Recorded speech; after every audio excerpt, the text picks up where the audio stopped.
नमस्कार दोस्तों, target with PS Parihar channel में आपका स्वागत है। सुबह की इस वीडियो में ऐसी सूचनाएं होती हैं जो विभिन्न समाचार पत्रों पर छाई हुई होती हैं और विद्यार्थियों के लिए आवश्यक होती हैं। तो आइए शुरू करते हैं और देखते हैं कि आज के समाचार पत्रों में विद्यार्थी जीवन से संबंधित कौन कौन सी सूचनाएं हैं। तो वीडियो को जल्दी से लाइक कर दें, शेयर कर दें और जिन छात्रों ने चैनल को अभी भी सब्सक्राइब न किया हो तो जल्दी से सब्सक्राइब कर लें ताकि आप लोगों को भी इसी प्रकार की ऑथेंटिक अपडेट सबसे पहले मिलती रहे। आगे बढ़ने से पहले एक और सूचना उन विद्यार्थियों के लिए जो विद्यार्थी यूपी की भर्ती लेखपाल की तैयारी कर रहे हैं। लेखपाल भर्ती में ग्राम समाज एवं विकास से 25 प्रश्न पूछे जाएंगे। उसकी ये महत्वपूर्ण पुस्तक है। यूपी ने जो पाठ्यक्रम घोषित किया था 8 दिसंबर 2021 को, उसी के हिसाब से ये संशोधित पुस्तक तैयार की गई है। संशोधित और परिमार्जित पुस्तक है। बिल्कुल यहाँ पर पूरा सिलेबस आप लोग देख सकते हैं। इसकी लिंक मैंने डिस्क्रिप्शन बॉक्स में दे दी है। वैसे ये सभी कापी किताबों की दुकानों में आपको मिल जाएगी। अगर नहीं मिलती है तो आप लोग ऑनलाइन भी मंगवा सकते हैं। ग्राम समाज एवं ग्राम विकास से जो कुछ भी पूरा पूछा जाता है, पूरी की पूरी विषय सूची आप लोग देख सकते हैं। राजस्व परिषद के भाग और बहुत सारी जो चीज़ें महत्वपूर्ण योजनाएं हैं, कृषि विकास, भूमि सुधार से संबंधित जो प्रश्न पूछे जाते हैं, सारा का सारा स्टडी मटेरियल इस पुस्तक में दिया हुआ है। चक्षु प्रकाशन की पुस्तकें केवल ग्राम समाज एवं ग्राम विकास की ही नहीं आती हैं, इसकी संपूर्ण गाइड भी आती है जिसमें पूरा का पूरा सिलेबस कवर किया गया, सब कुछ दिया हुआ है। चक्षु प्रकाशन का प्रैक्टिस सेट भी आता है लेखपाल का, इसकी भी लिंक मैंने डिस्क्रिप्शन बॉक्स में दे दी है।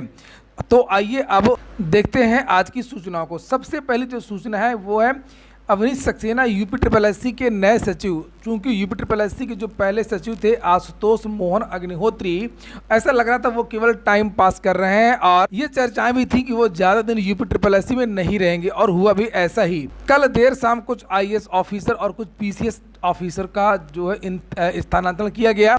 और ये जो आशुतोष मोहन अग्निहोत्री आप लोग देख सकते हैं, सचिव उत्तर प्रदेश अधीनस्थ सेवा चयन आयोग, इनको बनाया गया विशेष सचिव मुख्यमंत्री उत्तर प्रदेश शासन, आशुतोष मोहन अग्निहोत्री को। और अवनीश सक्सेना यहाँ पर लिखा हुआ है संयुक्त मुख्य निर्वाचन अधिकारी उत्तर प्रदेश लखनऊ, सचिव उत्तर प्रदेश अधीनस्थ सेवा चयन आयोग लखनऊ। तो इनको बनाया गया सचिव। और अब ये चर्चाएं हैं, हो सकता है कि यूपी की भर्तियों में तेजी देखने को मिले। और अच्छा हुआ कि ये आशुतोष मोहन अग्निहोत्री यहाँ से निकल गए। जब से आशुतोष मोहन अग्निहोत्री यहाँ सचिव बनाए गए थे, यूपी का बहुत ही बुरा हाल रहा है। लेकिन इस ट्रांसफर से परीक्षाओं पर जो कैलेंडर घोषित हुआ है, जो 8 तारीख को परीक्षा हो रही है और जो लेखपाल भर्ती इत्यादि है, उसमें कहीं भी कोई भी प्रभाव नहीं पड़ेगा। अगली सूचना है यूपी की, यहाँ पर लिखा है विवादित प्रश्नों पर जवाब तलब किया है। इलाहाबाद हाईकोर्ट ने यूपी के 8 विवादित प्रश्नों को लेकर के दाखिल याचिका पर परीक्षा नियामक प्राधिकारी से विस्तृत जवाब मांगा है। यह आदेश न्यायमूर्ति सिद्धार्थ ने रॉबिन जायसवाल व 200 अन्य की याचिका पर अधिवक्ता अभिषेक राय व अन्य को सुनकर दिया है। याचिका में यूपी के 8 प्रश्नों को विवादित बताया गया है। कहा गया है कि इनमें से 4 प्रश्न 2017 के ही थे और उन 4 प्रश्नों में 3 प्रश्नों के उत्तर सुप्रीम कोर्ट तक से गलत माने गए थे और इस वर्ष फिर से वे 4 प्रश्न पूछ दिए गए हैं। मांग की गई है कि विवादित प्रश्नों का विषय विशेषज्ञों से सही उत्तर प्राप्त करके उनके नंबर दिए जाएं। तो देखते हैं क्या होता है। और अगली सूचना TGT और PGT की है। लिखा है नियुक्ति से वंचित TGT PGT चयनितों के आएंगे अच्छे दिन। उन्नाव में वर्ष 2021 की TGT चयनित अभ्यर्थी शोभा जलाल को मुख्यमंत्री की सख्ती के बाद मिली नियुक्ति ने भटक रहे अन्य चयनितों में भी नियुक्ति की उम्मीद जगाई है। उत्तर प्रदेश माध्यमिक शिक्षा सेवा चयन बोर्ड से विद्यालय आवंटन के बाद जिलों में भटक रहे प्रवक्ता संवर्ग PGT व TGT चयनितों को जल्द नियुक्ति दिलाने की पहल अपर शिक्षा निदेशक माध्यमिक महेंद्र देव ने की है। इसकी मंडलवार समीक्षा करके मंडलीय संयुक्त शिक्षा निदेशक और जिला विद्यालय निरीक्षकों को निर्देश जारी किए जाएंगे। शोभा जलाल की ज्वाइनिंग में मुख्यमंत्री के सीधे दखल के बाद अपर शिक्षा निदेशक माध्यमिक ने नियुक्ति से वंचित TGT व PGT चयनितों से 5 मई तक प्रत्यावेदन मांगा था। निर्धारित समय में करीब 200 अभ्यर्थियों ने आवेदन किए हैं। अब इन छात्रों से प्रत्यावेदन मांगे हैं, उनको जल्द ही समायोजित किया जाएगा। वहीं पर उत्तर प्रदेश दरोगा भर्ती धांधली को लेकर के लखनऊ में लगातार प्रदर्शन हो रहा है और कल इसको लेकर के बहुत सारे टीवी चैनलों में भी सूचना दिखाई गई। भर्ती प्रक्रिया की जांच को लेकर कि हम बच्चों का सिर्फ यही मानना है कि इसमें बहुत बड़े स्तर पर धांधली हुई है, क्योंकि जिस कंपनी को ये टेंडर दिया गया था वो कंपनी 6 राज्यों में बैन है। MP सरकार ने उस पर 3 करोड़ रुपए का जुर्माना भी लगाया हुआ है और भर्ती बोर्ड का ऑफिस और NSC-IT का ऑफिस भर्ती बोर्ड के ऊपर है, ठीक है। और उसके बाद इस कंपनी को टेंडर दिया गया क्यों? और इस भर्ती प्रक्रिया को जब बच्चों का ऑब्जेक्शन है, सरकार का कर्तव्य बनता है कि उस भर्ती की कम से कम जांच तो करवा ही सकते हैं।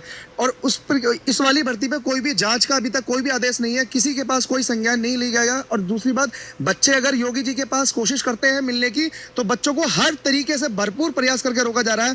प्रशासन भी कहीं ना कहीं रोक रहा है, अधिकारी भी रोकने का प्रयास कर रहे हैं कि ये बातें जो हैं योगी जी का जो मतलब ये बात जो है ये योगी जी के पास तक ना पहुंच। तो यहाँ पर देख सकते हैं आप लोग, छात्र छात्राएं लखनऊ में लगातार प्रदर्शन कर रहे हैं, लेकिन नौकरी ऑन सेल। उत्तर प्रदेश में दरोगा भर्ती 15 से 22 लाख में बिकती है, आरओ की 25 लाख में। यहाँ पर रेट विद्यार्थियों ने इस तरह के पोस्टर करके अपना जो प्रदर्शन है वो जारी किया है।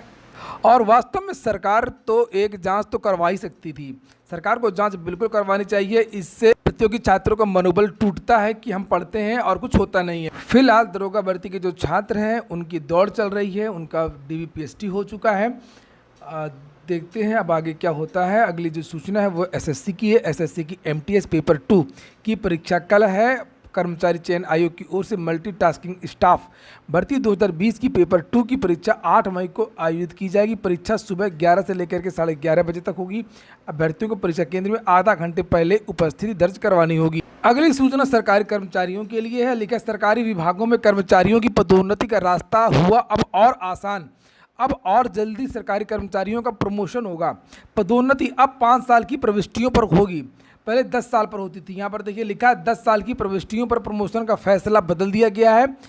3 साल पदोन्नति नहीं दी जाएगी वृहद दंड पर। और यहाँ पर लिखा है कि राज्य सरकार ने सरकारी विभागों में पदोन्नति को लेकर आने वाली बाधा दूर करते हुए 10 साल की जगह अब 5 साल की प्रविष्टियों पर पदोन्नति देने का फैसला किया है।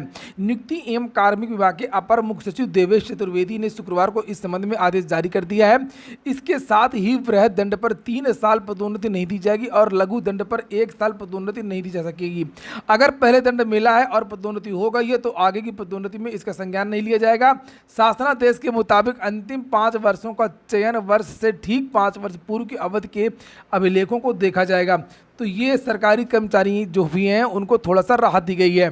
छात्रवृत्ति के लिए 18 मई से 1 जुलाई तक आवेदन कर सकते हैं। 5 जुलाई तक आवेदन की हार्ड कॉपी जमा कर सकते हैं। बिहार PCS BPSC की 67वीं संयुक्त PT प्रारंभिक परीक्षा प्री की तैयारी पूरी हो गई है। 12 बजे से शुरू होगी परीक्षा, 1 घंटे पहले मिलेगा प्रवेश।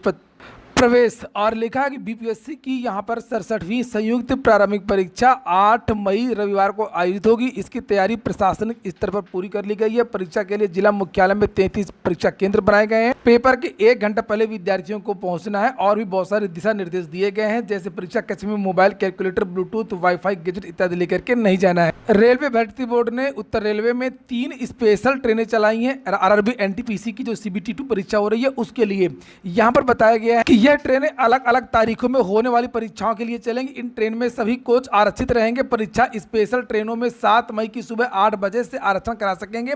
रिजर्वेशन उत्तर रेलवे के मुख्य जनसंपर्क अधिकारी के मुताबिक रेलवे बोर्ड ने दिल्ली से प्रयागराज संगम, राजगीर से कानपुर सेंट्रल और बरौनी से मुरादाबाद के बीच में ट्रेनें चलाने के निर्देश दिए हैं।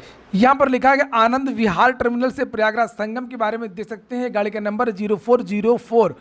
आनंद विहार टर्मिनल प्रयागराज ट्रेन दिल्ली से 8 मई को दोपहर में 12:40 पर चल करके अगले दिन 1:15 प्रयागराज संगम पहुंचेगी और वापसी के नंबर 04003 प्रयागराज संगम में 9 मई को रात 10 बजे चल करके ये टाइमिंग पहुंचेगी। तो ये जो ट्रेनें हैं उनके बारे में जानकारी दे दी गई है। जिन विद्यार्थियों की परीक्षा वो इन ट्रेनों में रिजर्वेशन करवा सकते हैं। एक और ट्रेन है बरौनी मुरादाबाद, इसको भी आप लोग देख सकते हैं। तो ठीक है दोस्तों, ये हो गया आज का वीडियो अगर अच्छा लगा हो, आपके काम का हो तो लाइक अवश्य कर दें। पूरा वीडियो सुनने के लिए बहुत बहुत धन्यवाद।